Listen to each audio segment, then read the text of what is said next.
عبادي الذين أسرفوا على أنفسهم لا تقنطوا من رحمة الله. بسم الله الرحمن الرحيم. Assalamualaikum warahmatullahi wabarakatuh.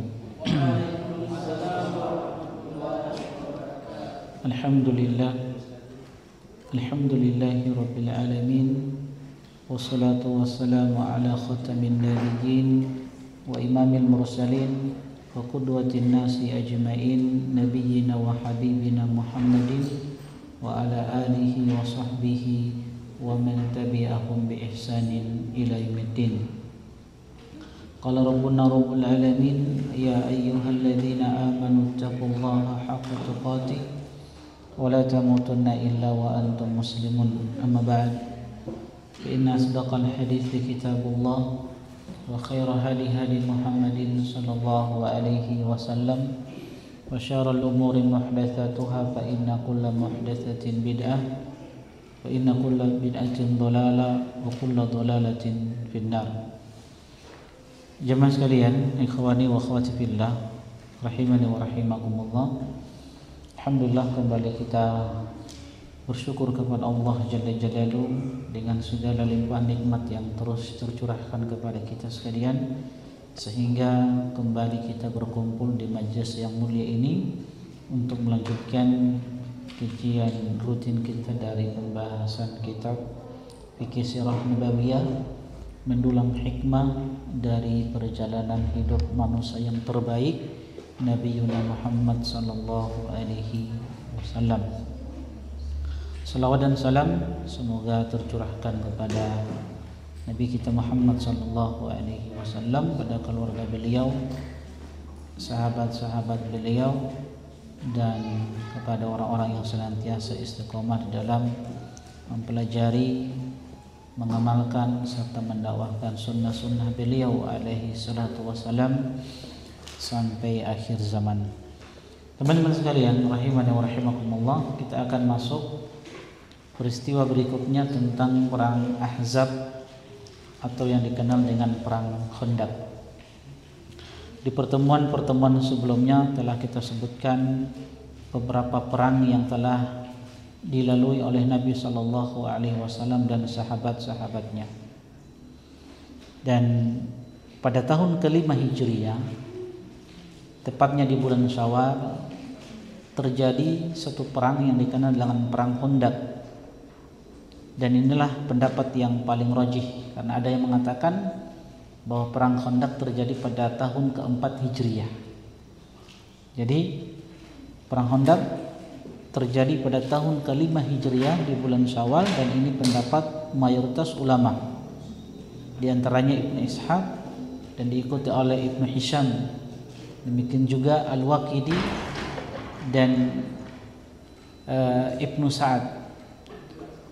Dan seluruh ahli sejarah sepakat bahwa sebab terjadinya perang Khandaq dikarenakan hasad dan dengkinya orang-orang Yahudi, terkhusus Yahudi Bani Nadir, sebagaimana yang antum ketahui bersama dan telah kita sebutkan di pertemuan-pertemuan sebelumnya, bahwa ketika Nabi sallallahu alaihi wasallam tiba di kota Madinah, maka Nabi sallallahu alaihi wasallam mendapatkan 3 suku besar dari kaum Yahudi. Pertama Banu Qainuqa, Banu Nadir, dan Banu Quraidah. Ini 3 suku besar orang-orang Yahudi yang Nabi sallallahu alaihi wasallam dapati di kota Madinah. Dan telah kita sebutkan, ya, kabilah pertama Bani Qainuqa atau suku yang pertama dari suku Yahudi, Banu Qainuqa, mereka melakukan pengkhianatan, di mana mereka, sebagaimana yang antum telah ketahui bersama, ketika Nabi sallallahu alaihi wasallam mendapati mereka di Madinah, dan mereka telah melakukan kesepakatan bersama Nabi sallallahu alaihi wasallam dan kaum muslimin, apa yang distilahkan dengan Wathiqatul Madinah, perjanjian di mana salah satu perjanjian mereka bersama Nabi Shallallahu Alaihi Wasallam, mereka akan menjaga kota Madinah dari serangan orang-orang di luar kota Madinah. Dan ternyata Banu Qainuqa ini melakukan pengkhianatan. Akhirnya mereka diusir oleh Nabi Shallallahu Alaihi Wasallam, yang kemudian disusul oleh Banu Nadir. Mereka juga melakukan pengkhianatan sehingga mereka diusir oleh Nabi Shallallahu Alaihi Wasallam, yang mereka akhirnya tinggal di satu tempat yang namanya Khaybar. Dan Khaybar ini adalah satu daerah yang sangat subur, yang kita tahu bersama. Khaybar ini ya mereka memiliki penghasilan dari perkebunan kurma, dan ini adalah daerah yang sangat subur, ya, kota yang sangat subur dengan kurmanya. Maka yang tersisa satu kabilah dari orang-orang Yahudi, Banu apa itu?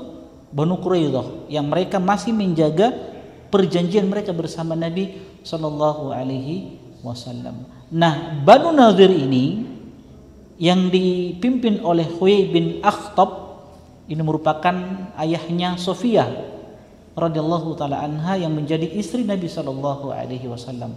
Karena Sofia ini bapaknya seorang Yahudi, Huyai bin Al-Akhtab. Nah, dialah yang memprovokasi orang-orang Arab, terkhusus orang-orang Quraisy. Jadi sebab perang Khandaq ini karena hasadnya dan kedengkian orang-orang Yahudi, terkhusus Bani Nadir, yang mereka diusir oleh Nabi Shallallahu Alaihi Wasallam dari kota Madinah disebabkan satu pengkhianatan mereka. Dan karena mereka begitu dendamnya terhadap kaum muslimin, maka akhirnya mereka ingin membalas dendam kepada kaum muslimin. Dan kita kenal orang-orang Yahudi adalah orang-orang yang paling penakut. Mereka orang-orang yang banyak melakukan makar, melakukan penipuan. Dan akhirnya karena ingin membalaskan dendam mereka karena diusir oleh Nabi Sallallahu Alaihi Wasallam, mereka memprovokasi kabilah-kabilah Arab yang lainnya untuk menyerang Nabi Sallallahu Alaihi Wasallam dan kaum muslimin di kota Madinah. Akhirnya datanglah utusan Bani Nadir ke Mekah. Di antaranya siapa? Ayahnya Sofiyah radhiyallahu taala anha, Huyai bin Al-Akhtab, dan beberapa orang dari Bani Nadir yang mereka mendatangi Quraisy. Untuk apa? Untuk bekerja sama di dalam memerangi Nabi Shallallahu Alaihi Wasallam. Mereka datang ke Mekah ketika itu, bertemu dengan suku Quraisy yang ketika itu diketuai oleh siapa? Abu Sufyan. Dan kita tahu bersama orang-orang Arab ketika itu, kabilah-kabilah Arab, mereka tidak bersatu. Setiap kabilah itu memiliki apa? Undang-undang tersendiri, dan tidak ada yang mengomandai mereka. Tidak ada yang menjadi komandan mereka yang memerintahkan setiap kabilah ketika itu. Dan memang orang-orang Arab ketika itu sulit untuk disatukan. Maka apa yang dilakukan oleh siapa? Orang-orang Yahudi dari Bani Nadir ini, khususnya Huyai bin Al-Akhtab. Nah, dia mendatangi setiap kabilah-kabilah Arab, terutama suku Quraisy, untuk bagaimana bisa bergabung dengan Bani Nadir untuk menyerang Nabi Sallallahu Alaihi Wasallam. Lihat bagaimana hebatnya Huyai bin Al-Akhtab ini menyatukan kabilah-kabilah Arab di dalam memerangi Nabi Sallallahu Alaihi Wasallam. Dan kita tahu bersama, orang-orang Quraisy tahu bagaimana permusuhan mereka dengan Nabi Shallallahu Alaihi Wasallam, sehingga kedatangan orang-orang Yahudi dari suku Bani Nadir ke suku Quraisy ini belum langsung diterima oleh orang-orang Quraisy, karena bisa jadi orang-orang Yahudi ingin melakukan pengkhianatan kepada mereka.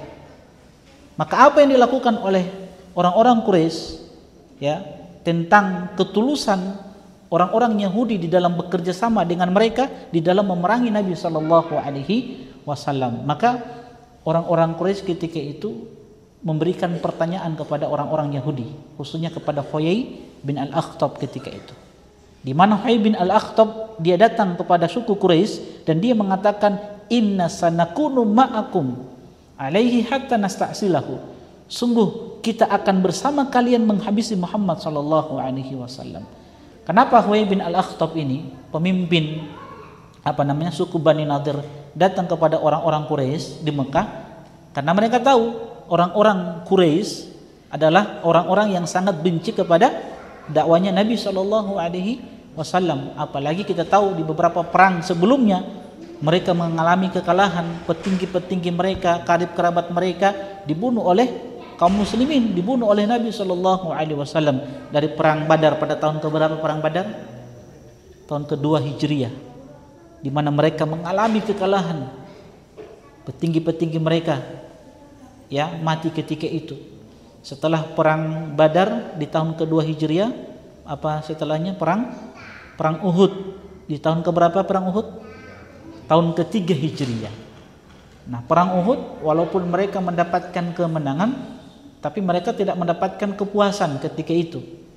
Ya, secara umum mereka mendapatkan kemenangan, tapi mereka tidak puas dengan kemenangan yang mereka dapatkan pada perang Uhud. Sehingga Abu Sufyan ketika itu pada perang Uhud mengatakan kepada Nabi SAW sebuah perjanjian, hari ini kita mendapatkan kemenangan, kita mengalahkan kalian, maka tahun depan kita akan bertemu di mana?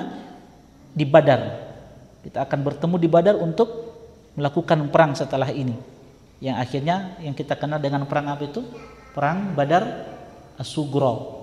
Ya, namun pada perang Badar As-Sughra ini Abu Sufyan ya membatalkan apa yang pernah dia sampaikan untuk bertemu dengan Nabi sallallahu alaihi wasallam.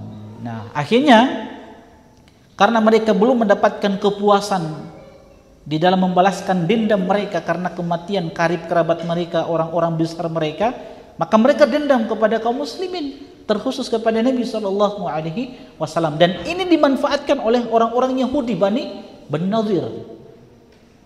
Apa kata Huyai bin Al-Akhtab kepada suku Quraisy ketika itu? Inna sanakunu ma'akum alaihi hatta nasta'silahu. Kita akan bersama kalian menghabisi Muhammad sallallahu alaihi wasallam. Tapi sekali lagi kita katakan orang-orang Quraisy itu tidak bodoh, tidak mudah dimanfaatkan oleh orang-orang Yahudi. Karena sekali lagi orang-orang Quraisy tahu bahwasanya orang-orang Yahudi punya permusuhan dengan Nabi sallallahu alaihi wasallam, sehingga mereka memberikan sebuah pertanyaan kepada orang-orang Yahudi untuk mengetes ketulusan mereka, apakah betul-betul mereka ingin bekerja sama dengan orang-orang Quraisy di dalam menyerang Nabi sallallahu alaihi wasallam, atau sebaliknya mereka hanya melakukan makar, tipu muslihat untuk merampas apa yang ada di Mekah ketika itu. Akhirnya teman-teman sekalian rahimani wa rahimakumullah, orang-orang Quraisy bertanya kepada orang-orang Yahudi, ya ma'syar Yahud, wahai suku Yahud, innakum ahlul kitabil awwali wal ilmi bima asbahna nakhtalifu fihi nahnu wa Muhammadun afadinuna khairun amdinuhu. Ini sebuah pertanyaan untuk mengetes ketulusan orang-orang Yahudi. Apakah betul-betul mereka ingin bekerja sama dengan kita? Apa yang mereka katakan? Wahai orang-orang Yahudi, sesungguhnya kalian ini adalah ahlul kitab yang pertama kali, dan kalian memiliki ilmu tentang perkara yang kami perselisihkan dengan Muhammad sallallahu alaihi wasallam. Kalian tahu bahwasanya kami ini punya permasalahan dengan Muhammad sallallahu alaihi wasallam karena kalian satu kaum yang diberikan ilmu. Maka mereka bertanya, afadinuna khairun amdinuhu? Apakah agama kami ini lebih baik daripada agama Muhammad? Ini pertanyaan untuk mengetes ketulusan mereka. Apakah agama kita ini, agama musyrikin ini lebih baik daripada agama Muhammad sallallahu alaihi wasallam? Maka orang-orang Yahudi sebenarnya mereka tahu bahwasanya agama yang terbaik itu adalah agama siapa? Muhammad sallallahu alaihi wasallam. Mereka tidak suka dengan penyembahan terhadap berhala-berhala. Dan orang-orang Yahudi tahu itu, dan mereka tahu kebenaran Muhammad sallallahu alaihi wasallam. Cuman karena mereka ada kepentingan-kepentingan, karena mereka ingin melakukan penyerangan kepada Nabi sallallahu alaihi wasallam, dan mereka butuh pasukan yang besar. Karena sekali lagi Yahudi itu mereka adalah satu kaum yang penakut. Mereka takut mati. Sehingga mereka butuh pasukan besar untuk menyerang Nabi sallallahu alaihi wasallam, dan mereka tahu kalau mereka menyerang Nabi sallallahu alaihi wasallam dengan pasukan mereka, pasti mereka akan terkalahkan. Sehingga mereka meminta bantuan dari orang-orang Quraisy dan kabilah-kabilah Arab yang ada di sekitar Mekah ketika itu. Dan apa mereka katakan? Setelah mereka tahu bahwasanya agama yang terbaik adalah agamanya Muhammad sallallahu alaihi wasallam, dan bahkan mereka sangat mengenal kebenaran yang dibawa oleh Nabi sallallahu alaihi wasallam sebagaimana mereka mengenal anak kandung mereka. Jadi mereka tahu kebenaran yang dibawa oleh Rasulullah sallallahu alaihi wasallam. Sehingga apa mereka katakan? Bal dinukum khairun min dinihi. Mereka katakan, ya tentu agama kalian adalah agama yang terbaik. Agama penyembahan berhala-berhala ini adalah agama yang terbaik daripada agamanya Muhammad sallallahu alaihi wasallam. Wa antum aula bil haqqi minhum, dan kalian adalah orang yang berhak berada di atas kebenaran daripada Muhammad sallallahu alaihi wasallam. Lihat bagaimana ya orang-orang Yahudi ini suka melakukan apa? Tipu daya, dusta, kebohongan hanya untuk mendapatkan apa yang mereka inginkan, ya. Tidak lain mereka ingin bagaimana orang-orang Quraisy bisa bergabung bersama mereka, dan apa yang menjadi keinginan mereka untuk membunuh Nabi sallallahu alaihi wasallam itu terrealisasi, dan mereka harus berbohong padahal mereka yakini dengan sebenar-benar keyakinan bahwa agama Muhammad sallallahu alaihi wasallam adalah agama yang terbaik. Bahkan orang-orang Yahudi mereka memuji orang-orang Quraisy dengan mengatakan innakum latu'adzibuna hadzal bait. Sesungguhnya kalian ini adalah satu suku, satu kaum yang senantiasa mengagungkan Ka'bah, rumah Allah Subhanahu wa taala, wa taqumuna ala siqaya.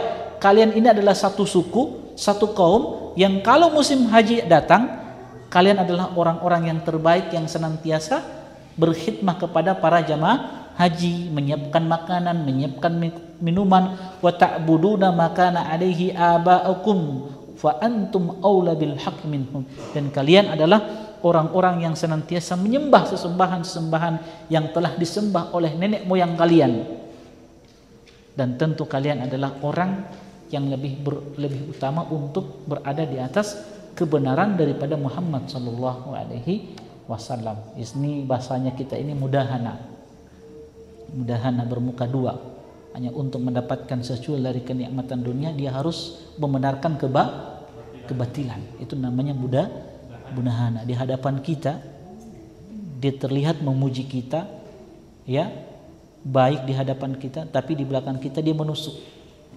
Ini bahaya yang seperti ini. Itu sifatnya orang-orang Yahudi, mudahana, suka melakukan mudahana. Kebatilan dia tahu itu. Penyembahan terhadap berhala-berhala itu sebuah kebatilan. Dia tahu, tapi dia benarkan kebatilan itu hanya untuk mendapatkan apa? Kepentingan mereka.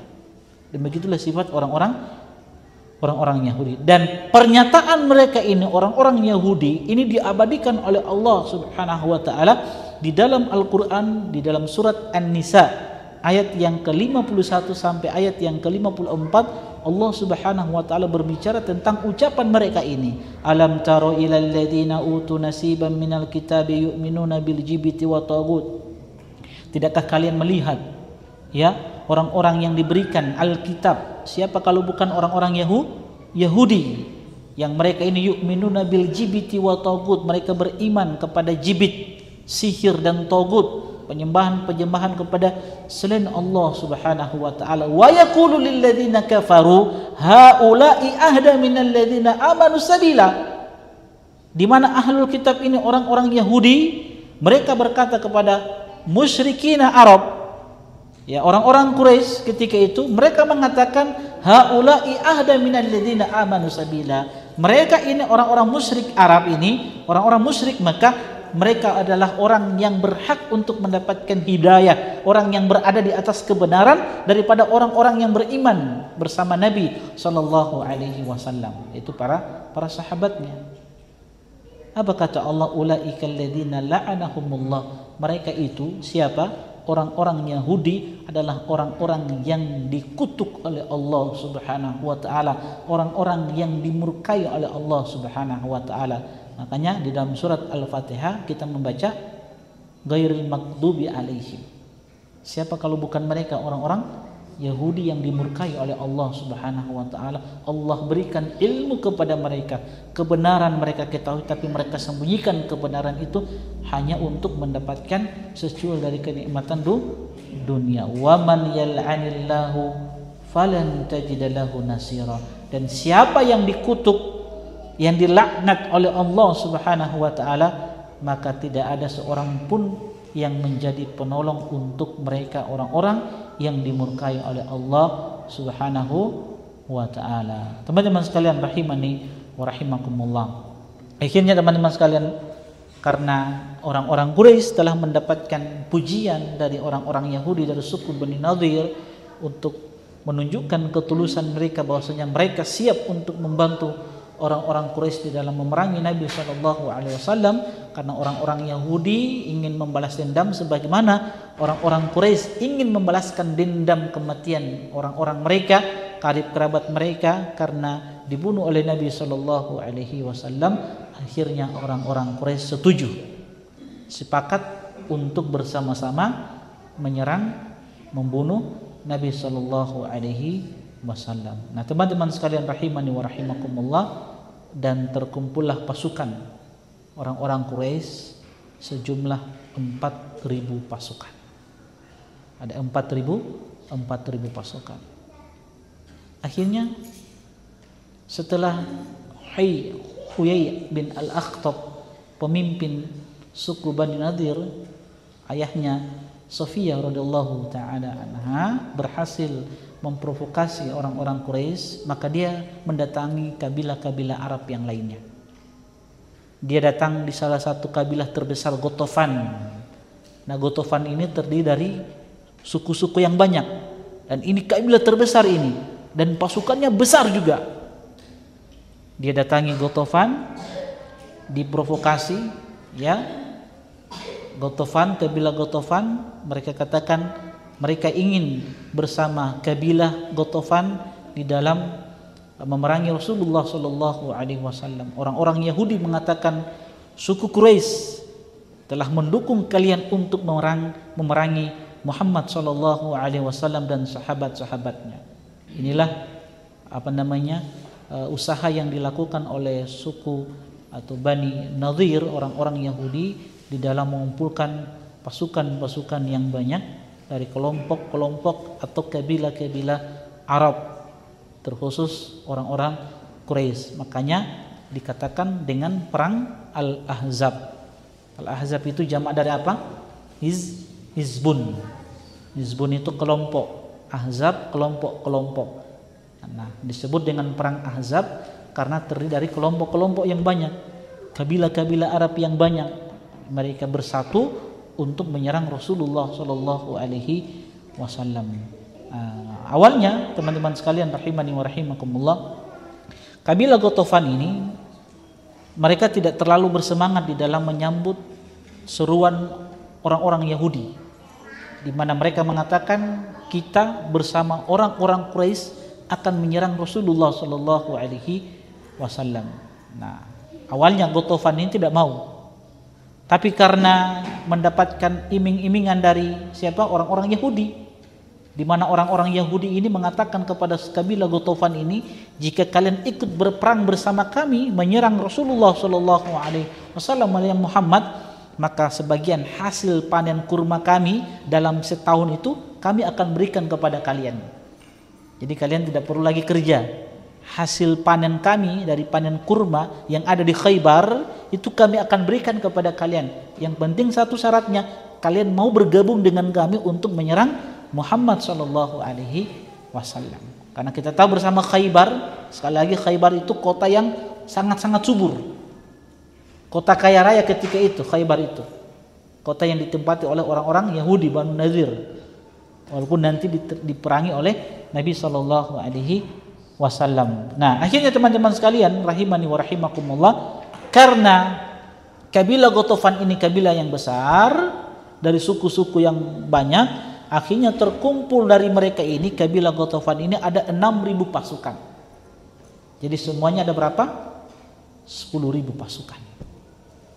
10.000 pasukan dari kumpulan kabilah-kabilah Arab ketika itu, mereka siap untuk menyerang Rasulullah sallallahu alaihi wasallam yang jumlah pasukan kaum muslimin Nabi sallallahu alaihi wasallam dan para sahabatnya jumlah mereka hanya 3.000.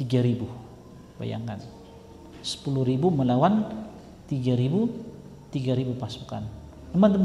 Teman-teman sekalian rahimani wa rahimakumullah, akhirnya terkumpul pasukan yang sangat besar, 10.000 pasukan datang dari segala penjuru ingin mengepung Madinah, ingin mengepung Rasulullah sallallahu alaihi wasallam. Dan ini merupakan ujian Allah Subhanahu wa taala kepada orang-orang beriman, dan Allah ingin melihat siapa orang-orang terbaik dari mereka dan orang-orang buruk di antara mereka. Dan itu terlihat dalam perang Khandaq.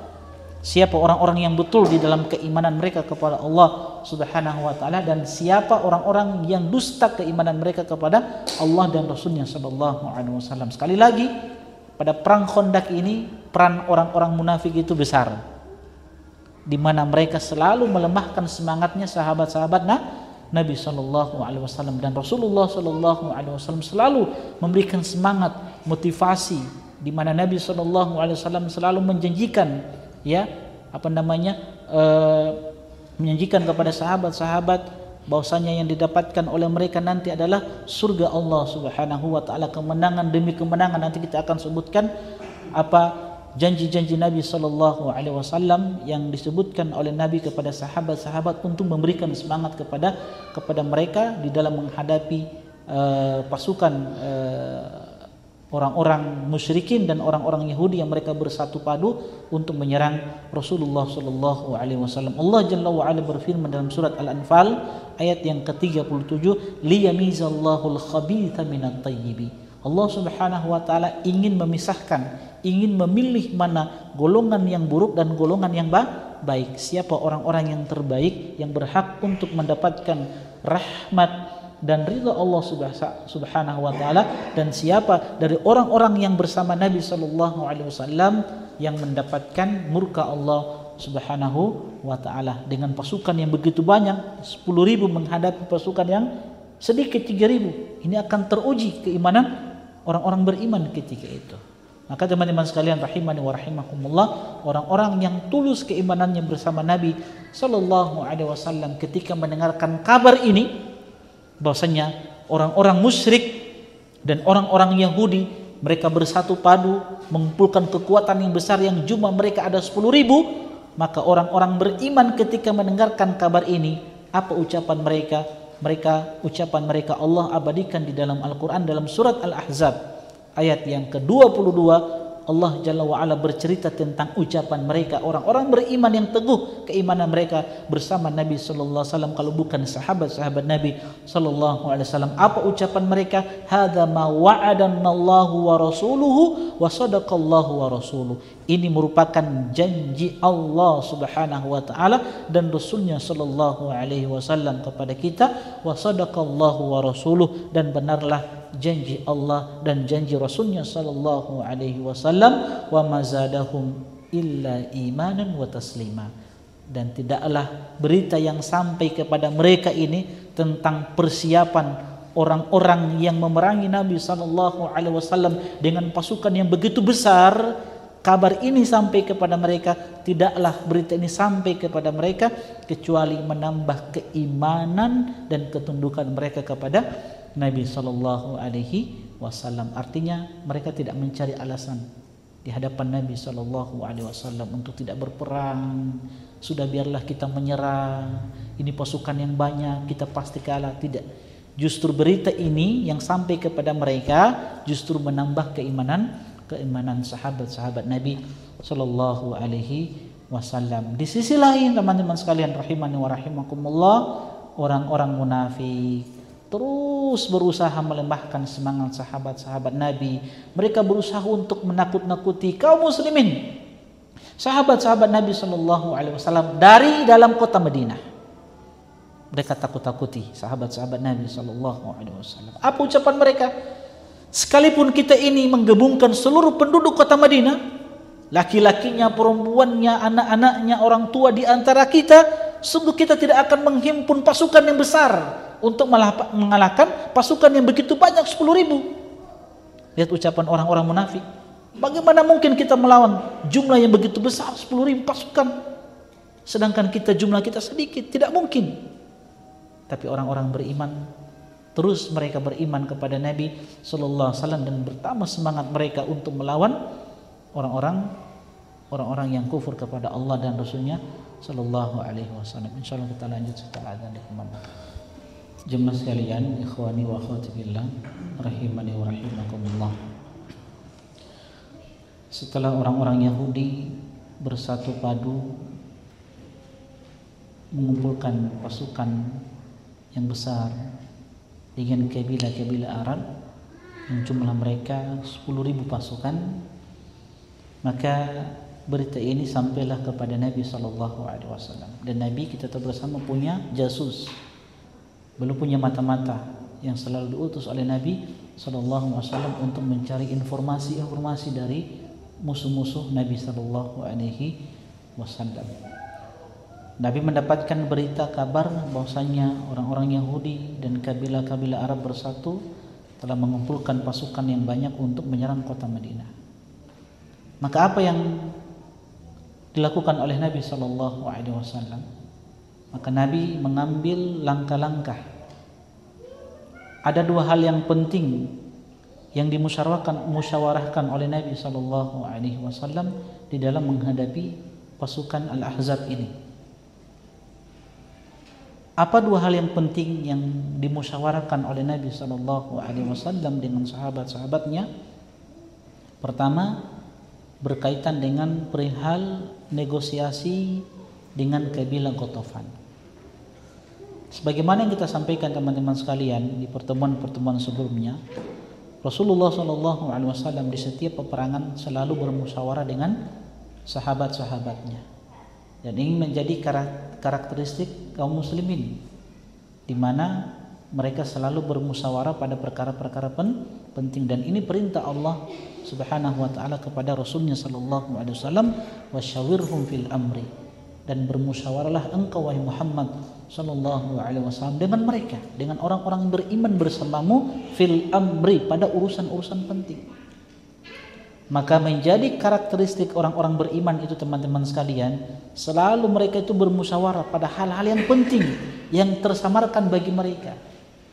Maka setiap ada satu permasalahan yang itu tersamarkan bagi kita, maka Allah kasih solusi, musyawarah. Karena dengan musyawarah itu kita akan dapat keberkahan, akan lahir satu ide, satu pendapat yang kita sepakati bersama. Makanya teman-teman sekalian rahimani wa rahimakumullah, ulama-ulama Saudi ya, di dalam memberikan fatwa itu mereka lebih memilih apa? Fatwa yang memang dimusyawarahkan bersama. Jadi semua ulama berkumpul, ulama-ulama besar berkumpul untuk membahas satu permasalahan sehingga keluar satu fatwa yang mereka sepakati bersama. Beda dengan fatwa yang dikeluarkan secara personal, individual. Itu beda dengan fatwa yang dikeluarkan secara musyawarah, kesepakatan bersama, itu beda. Maka setiap ada masalah-masalah penting yang itu tersamarkan bagi antum, maka selalu musyawarah. Karena dengan musyawarah itu akan lahir ide-ide yang terbaik. Maka ini yang dilakukan oleh Nabi SAW pada perang apa? Perang Uhud. Kita sudah sebutkan bagaimana Nabi bermusyawarah dengan sahabat-sahabatnya. Pada perang Khandaq ini Nabi juga bermusyawarah. Karena Nabi mendengarkan berita bahwasanya pasukan yang begitu besar, 10.000 pasukan, mereka siap untuk datang ke kota Madinah, ingin menyerang kaum muslimin. Maka ada dua hal yang penting yang dimusyawarahkan oleh Nabi SAW. Apa itu? Yang pertama, perihal tentang apa? Negosiasi oleh kabilah Ghatafan. Kabilah Ghatafan ini sebagaimana yang kita sebutkan adalah kabilah yang besar. Dia punya suku-suku yang besar. Maka kabilah Ghatafan ini sebelum datang menyerang Nabi SAW, mereka mengutus utusan mereka untuk bernegosiasi bersama Nabi SAW. Apa yang mereka katakan? Mereka katakan kepada Nabi SAW, kalau kalian inginkan kami tidak menyerang kalian, maka kalian harus memberikan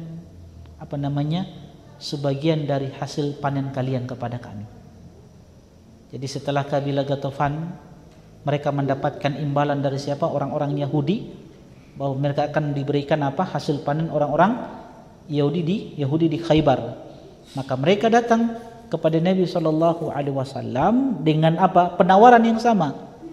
Kalau Nabi SAW memberikan hasil panen Madinah selama setahun, maka mereka akan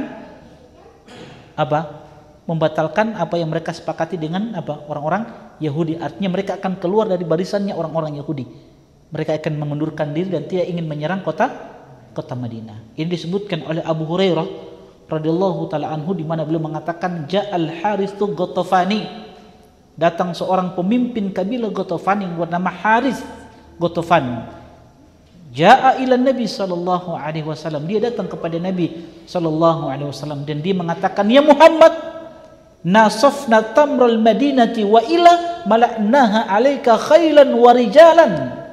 Wahai Muhammad, kalau antum mau, maka berikan sebagian dari hasil panen kalian kota Madinah selama setahun.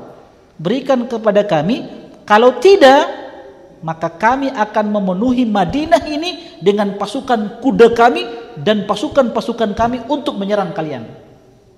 Itu ancaman mereka di hadapan Nabi sallallahu alaihi wasallam. Tapi apa kata Nabi sallallahu alaihi wasallam? Hatta astamira Sa'ad bin Ubadah wa Sa'ad bin Mu'ad.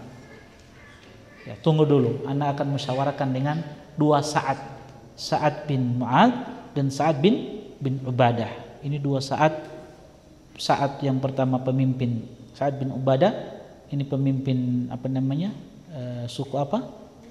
Suku apa nih? Aus atau Khazraj? Suku Khazraj ya. Baru Sa'ad bin Mu'adz suku Al-Aus.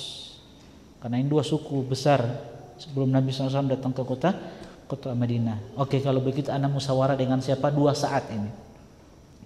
Faqala, ketika Nabi SAW bermusyawarah dengan dua Sa'ad ini, Sa'ad bin Ubadah dan Sa'ad bin Mu'adz, maka keduanya mengatakan, la wallahi, tidak ya Rasulullah.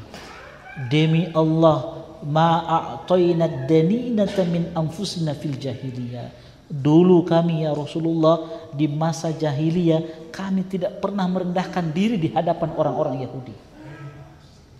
Kan sebelum datang Nabi, orang-orang Yahudi kan sudah ada di Madinah dengan dua suku ini, suku Khazraj dan suku Aus, dan mereka saling berperang.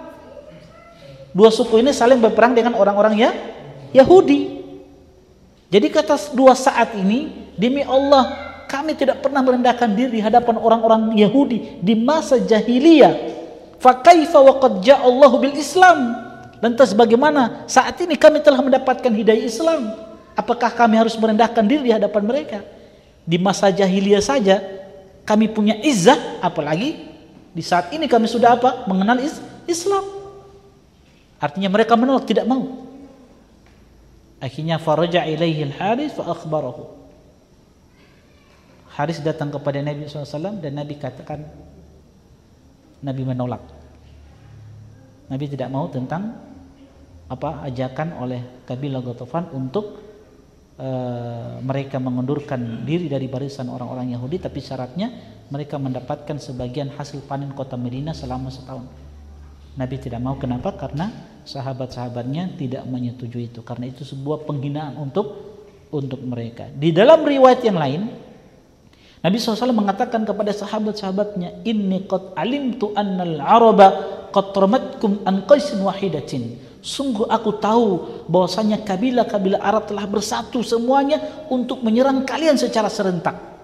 Karena ini kabar yang sampai kepada Nabi sallallahu alaihi wasallam, wa innal Haritsa yas'alukum an tushatiruhu tamrul Madinah fa in aradtum an tadfa'u ilaihi amakum hadha hatta tanzuru fi amrikum ba'd.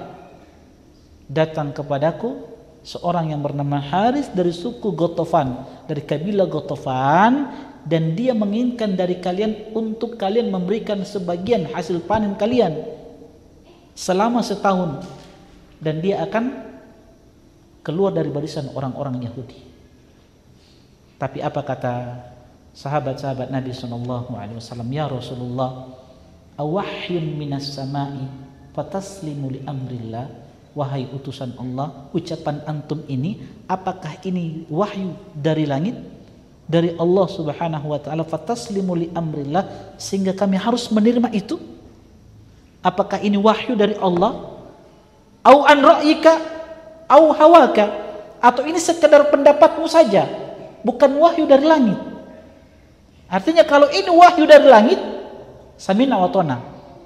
Tapi kalau ini pendapatmu, fara'yuna taba'un li hawaka wa ra'yika. Tapi kalau ini adalah wahyu dari Allah, sudah, kami akan menerima itu. Tapi kalau ini sekedar ra'yumu, fa in kunta innama turidul ibqa alaina, karena ini pendapatmu dan kamu inginkan agar kami itu selamat, tidak diperangi oleh mereka, tidak dibunuh oleh mereka, fa wallahi laqad ra'aituna wa iyyahum ala sawa'in ma yanaluna minna tamratan illa bisyarran aw kiran. Demi Allah, sungguh kami dengan mereka ini dulu sama, setara kami ini, dan mereka ini tidak pernah mendapatkan kurma dari kami kecuali mereka membeli atau mereka menjadi tamu. Artinya kami tidak akan bagikan ke mereka. Dulu waktu kami di masa jahiliyah, mereka mendapatkan kurma dari kami itu kalau bukan dengan cara membeli atau mereka bertamu.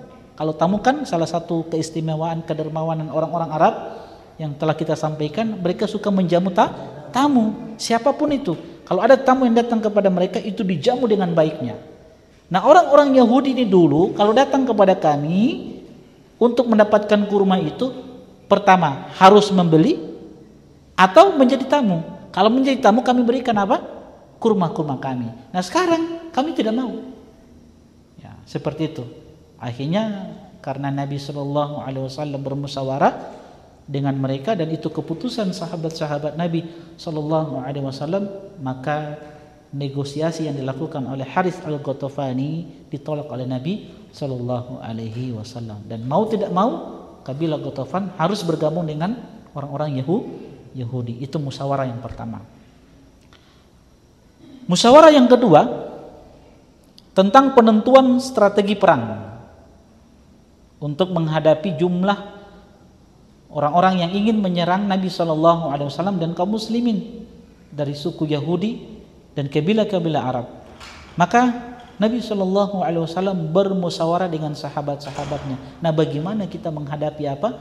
Orang-orang Yahudi ini dan kabilah-kabilah Arab yang jumlah mereka 10.000 pasukan, sedangkan jumlah kita sangat sedikit, hanya 3.000. Maka mereka bermusyawarah. Nah, pada saat Nabi SAW bermusyawarah dengan sahabat-sahabatnya, ada seorang sahabat yang bernama Salman Al-Farisi. Dia memberikan sebuah ide usulan kepada Nabi SAW. Dan Salman, ya, perang pertama yang diikuti oleh beliau adalah perang ini, perang Khandaq. Sebelumnya itu dia sudah masuk Islam. Dia tidak menghadiri perang Badar, tidak menghadiri perang Uhud, dan perang-perang setelahnya itu.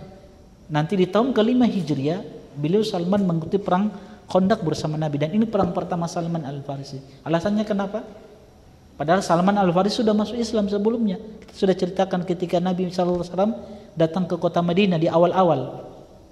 Dia melihat Nabi SAW dengan ciri-ciri kenabian yang ada pada Nabi SAW, dan itu dia langsung oleh siapa? Salman, sehingga dia masuk Islam di hadapan Nabi SAW. Tapi kenapa beliau tidak bergabung bersama Nabi pada perang Badar, perang Uhud, dan perang-perang setelahnya itu? Kenapa? Karena statusnya masih seorang budak, walaupun dia seorang muslim. Dia harus membebaskan dirinya. Ya, dia harus menyiapkan apa? Uang sebagai tebusan agar dia bisa dibebaskan oleh orang Yahudi dari perbudakan ketika itu. Nanti di tahun ke-5 Hijriah dia bebas. Dan dia bergabung dengan Nabi SAW. Dan ini perang pertama Salman Al-Farisi radhiyallahu taala anhum. Nah, beliau memberikan ide, usulan kepada Nabi SAW. Ya Rasulullah, inna idhkunna bi ardi Faris wa takhawafna al-khayla khandaqna alaina. wahai utusan Allah, sesungguhnya dulu kami di Persia, kalau kami dikepung, kami diserang oleh pasukan berkuda, khandakna alaiha, maka kami membuat parit yang besar. Fahallaka ya Rasulullah an nukhandik, bagaimana kalau kita buat parit agar apa? Menghalangi orang-orang Yahudi, musuh-musuh Islam, sehingga mereka tidak bisa menyerang kota Madinah. Dan kota Madinah kita tahu bersama itu diapit dua haro, haro syarqiyah dan haro gharbiyah. Haro itu batu-batu hitam cadas yang tajam, yang sulit untuk dilewati oleh kuda dan unta-unta. Nah, Madinah itu sebelah timur dan baratnya itu ada haro, batu-batu hitam cadas, sehingga mereka tidak bisa melewati timur dan baratnya karena ada haro ini, syarqiyah dan gharbiyah. Di bagian selatan itu ada apa? Pohon kurma yang begitu banyaknya sehingga sulit untuk dilewati oleh pasukan berkuda dan unta-unta. Maka mau tidak mau mereka harus melewati satu pintu yang disebut dengan Auratul Madinah. Auratul Madinah. Madinah yang terbuka dari utara Madinah. Ini jalan satu-satunya yang mereka bisa lewati. Maka akhirnya apa? Salman Al-Farisi mengatakan kalau begitu untuk menghadang mereka ini supaya mereka tidak masuk kota Madinah, kita buat khondak saja, parit. Yang parit itu ya mereka buat dari arah harus syarqiyah dan haro gharbiyah yang panjangnya itu sekitar, ada yang mengatakan 6 kilo, ada yang mengatakan 12 kilo. Dalamnya itu 4 sampai 5 meter dan lebarnya seperti itu. Dan itu harus dikerjakan dalam waktu yang sangat singkat. Bayangkan, mereka perjalanan orang-orang Yahudi dari Mekah ya bersama kabilah-kabilah Arab, Mekah ke Madinah berapa hari? Kalau dengan unta sekitar 7 hari. Jadi waktu yang singkat. Bayangkan parit yang harus dibuat, ya panjangnya berapa? Ada yang mengatakan, ada khilaf di kalangan para ulama sejarah, ada yang mengatakan 6 kilo, ada yang mengatakan 12 kilo. Bayangkan, kalau kita ambil 6 kilo, bayangkan, dengan lebarnya 4-5 meter dan dalamnya sama 4-5 meter, ada yang mengatakan 6 meter. Bayangkan. Sedangkan pasukan kaum muslimin jumlahnya berapa? 3.000 pasukan. Dan itu tidak semuanya harus apa? Membuat parit.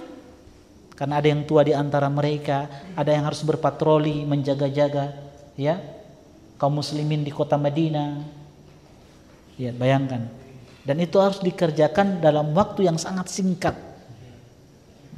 Dan itu dikerjakan oleh sahabat-sahabat Nabi Sallallahu Alaihi Wasallam yang alhamdulillah mereka buat parit tersebut dalam waktu 6 hari. Jadilah parit. Bayangkan. Bayangkan 6 kilo ya, 6 kilo itu buat parit ini. Kenapa lebar 4-5 meter? Supaya kuda tidak bisa melewati ya parit tersebut. Kalau cuma 2 meter ya mungkin loncatan kuda kan 2 meter kan mungkin bisa. Nah, kalau dalam misalkan cuma 2 meter, 1 meter, paling kuda jatuh ke dalam bisa bangkit, bisa naik lagi. Makanya dibuat sedalam-dalamnya dan selebar-lebarnya. Bayangkan. Luar biasa ya.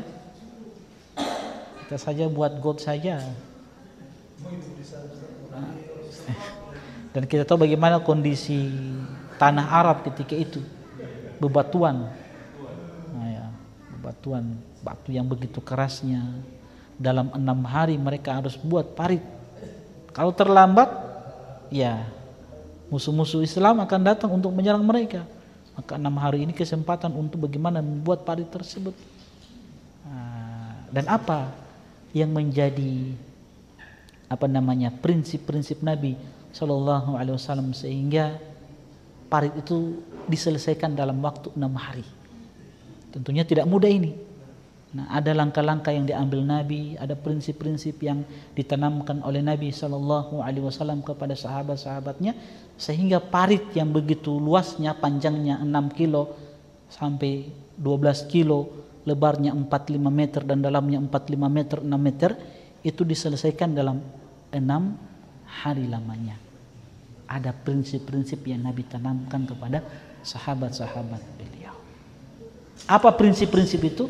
Nah, ini yang insya Allah kita lanjutkan pada pertemuan selanjutnya.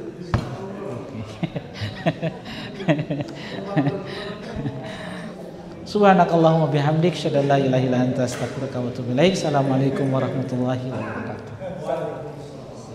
قل يا عبادي الذين أسرفوا على أنفسهم لا تقنطوا من رحمة الله